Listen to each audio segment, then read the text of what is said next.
ایک ایسے شخص کے بارے میں بتائیں گے جو ایک قومی ہیرو ہے، جو کمزوروں کا مددگار ہے، جو ایک سچا لیڈر ہے، ایک بے باک قائد ہے، اور جس کا نام رجب طیب اردگان ہے۔ سارے عالم کے مسلمان بالعموم اور بر صغیر کے مسلمان بالخصوص ترکی سے ایک والہانہ محبت کا تعلق رکھتے ہیں۔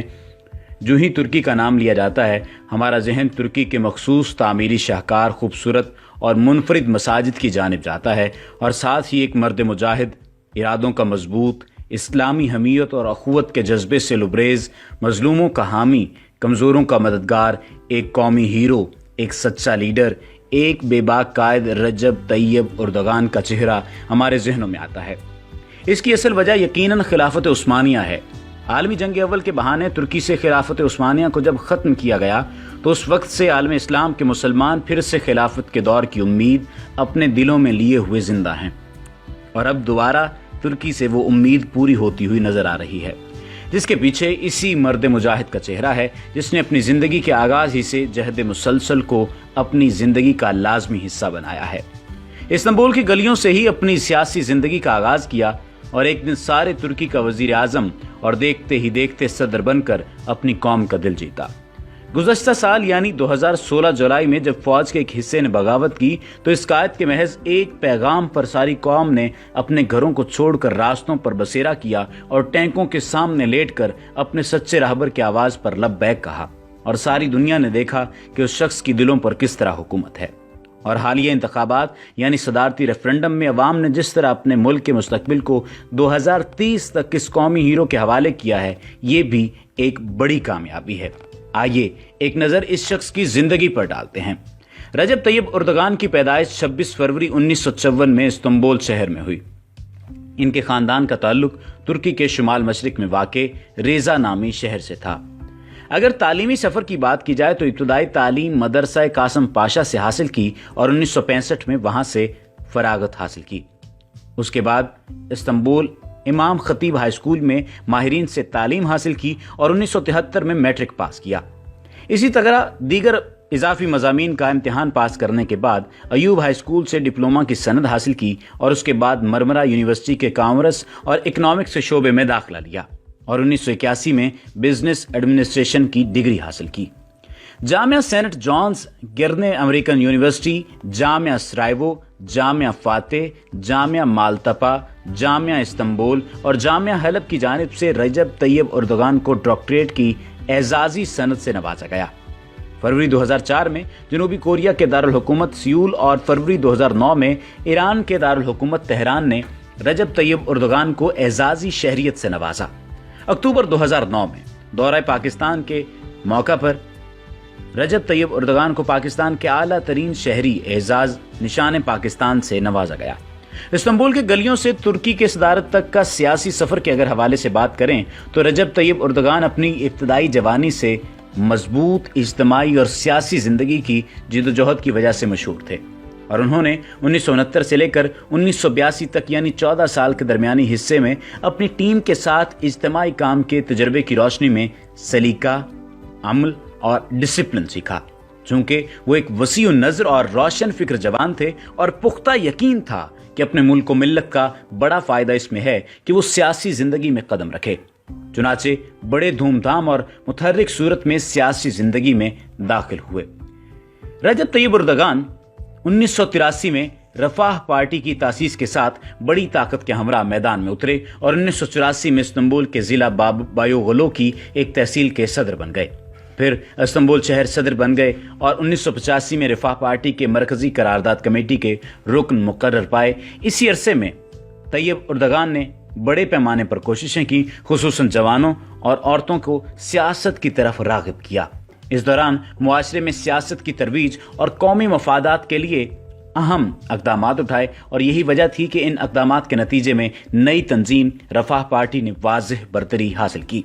اس پارٹی نے 1989 میں ضلع بایوغلو کے لوکل الیکشن میں بڑی کامیابی حاصل کی اور یہ ملکی سیاست میں قابل تقلید سمجھی جانے لگی۔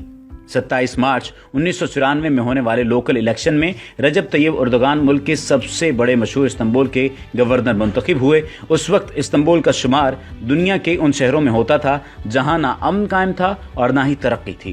اس شہر میں جہاں پانی और बिजली की किल्लत थी, वहीं कूड़ा करकट और कचरे का मसाइल था। इन जैसे बहुत सारे बड़े बड़े मसाइल को हल करने के लिए उसने ऐसा हल निकाला कि देखते ही देखते दुनिया के खूबसूरत शहरों में इसे एक बना दिया और 1994 से 1998 तक इस्तांबुल के मेयर रहे। 1997 में रजब तैयब उर्दगान ने सीरत शहर के जलसा-ए-आम में दौरान खिताब एक शेरी मिसरा पढ़ा, जिसके अल्फाज ये थे: गुंबद हमारी जंगी टोपियां हैं, मस्जिदें हमारी फौजी छावनियां हैं, सालेह मुसलमान हमारे सिपाही हैं, कोई दुनियावी ताकत हमें शिकस्त नहीं दे सकती।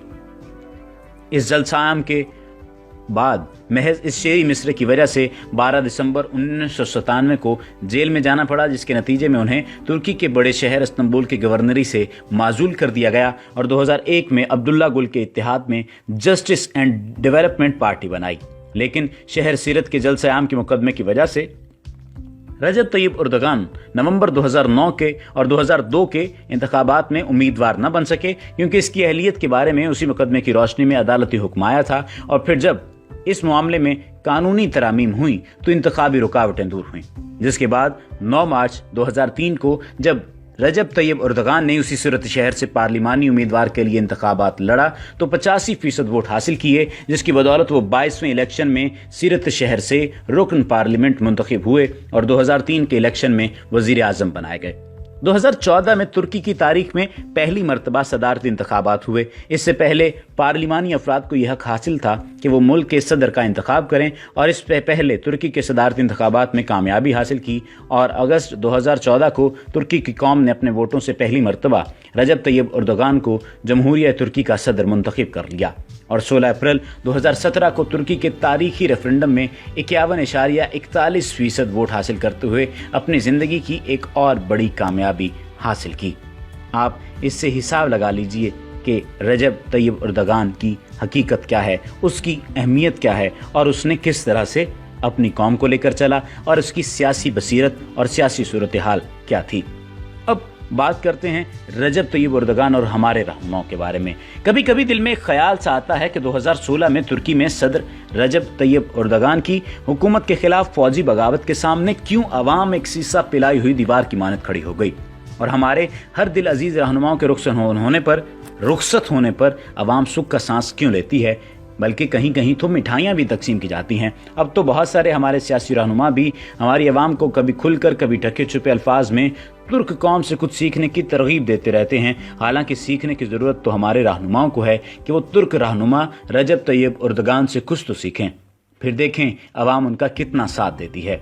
जी हाँ, अगर मुखलिस क़यादत मुयस्सर हो तो हमारी कौम वो अजीम कौम है जो किसी भी कुर्बानी से गुरेज नहीं करती। क़याम पाकिस्तान के बाद के हालात पर ही थोड़ी निगाह दौड़ा लीजिए। जब मुखलिस रहनुमाओं के पास मुल्क की बागडोर थी तो हमारे लोग किसी कुर्बानी से भी दरेग नहीं करते। मुझे याद है जब हुकूमत पाकिस्तान के पास सरकारी मुलाजमीन को तनख्वाह तक देने के लिए पैसे नहीं थे तो नवाब बहावलपुर सर सादिक मोहम्मद खान अब्बासी ने अपनी ज़ाती सरमाए से सरकारी मुलाजमीन को तनख्वाह दी।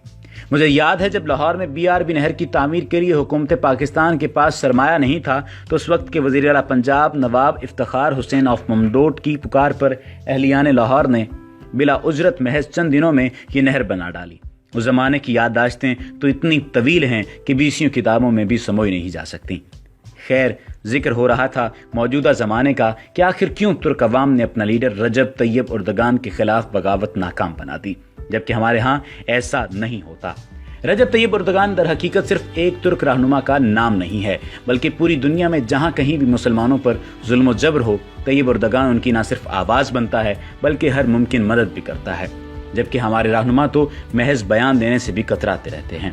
ये तैयब उर्दगान ही था जिसने म्यांमार में रोहिंग्या मुसलमानों के कत्लेआम पर न सिर्फ आलमी सतह पर आवाज़ बुलंद की, बल्कि तब से आज तक बांग्लादेश में कैंपों में मुकीम लूटे फूटे रोहिंग्या मुसलमानों की मदद कर रहा है।